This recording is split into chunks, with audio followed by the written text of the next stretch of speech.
রাজবাড়ীর পাংশা পৌর শহরের ফুটপাত দখল করে গড়ে উঠেছে ব্যবসা প্রতিষ্ঠান অটো ভ্যান রিকশার নেই নির্ধারিত স্ট্যান্ড। যত্রতত্র সড়কে অবস্থান তাদের, ফলে বিপাকে পথচারীরা। এ কারণে শহরের যানজট তীব্র আকার ধারণ করে। পাংশার কালীবাড়ি মোড় থেকে বিস্তারিত জানাতে সরাসরি যুক্ত হচ্ছেন প্রতিনিধি মাসুদ রেজা শিশির। এই যে ফুটপাত দখল করে যে ব্যবসা প্রতিষ্ঠান গড়ে উঠেছে এবং অটো ভ্যান রিকশার যে নির্ধারিত কোনো স্ট্যান্ড নেই, এর বিপরীতে আসলে পৌরসভা কিংবা সংশ্লিষ্ট যারা কর্তৃপক্ষ রয়েছেন তারা কি ধরনের ব্যবস্থা নিচ্ছেন এবং মানুষজন আসলে কতটা ভুক্তভোগী হচ্ছেন এ বিষয়ে বিস্তারিত জানাবেন।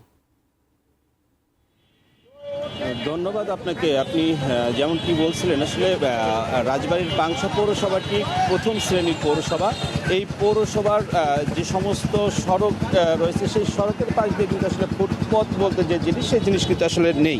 পায়ে হেঁটে যাওয়ার মতো কোনো রাস্তা কিন্তু আসলে পথচারীদের নেই। আমি যদি আপনাকে একটু ক্যামেরার সাহায্যে দেখাই, এখন সকাল 10:30 বাজে। এই 10:30টার সময় কিন্তু এই যে যানজট, এই যানজট কিন্তু শুধুমাত্র এই অটো ভ্যান রিক্সা যত্রতত্র চলার কারণেই কিন্তু আসলে হয়ে থাকে, এবং পথচারীরা যারা আসলে পায়ে হেঁটে কোথাও যাবে সেই যাওয়ার জায়গাটা কিন্তু আসলে নেই। আমরা প্রতিবার উপজেলা প্রশাসনের সাথে আমরা কথা বলেছি, পৌর কর্তৃপক্ষের সাথেও কথা বলেছি। তারা আমাদেরকে যেমনটি জানান, প্রতিবারই কিন্তু আসলে আইন শৃঙ্খলা কমিটির যে মিটিং হয়, মাসিক মিটিং, প্রত্যেক মিটিংয়েই এই যানজট নিরসন এবং ফুটপাত উচ্ছেদ মানে দখলমুক্ত করার যে বিষয়, সেটা কিন্তু বারংবার সকলেই বলে। বাট কিন্তু এই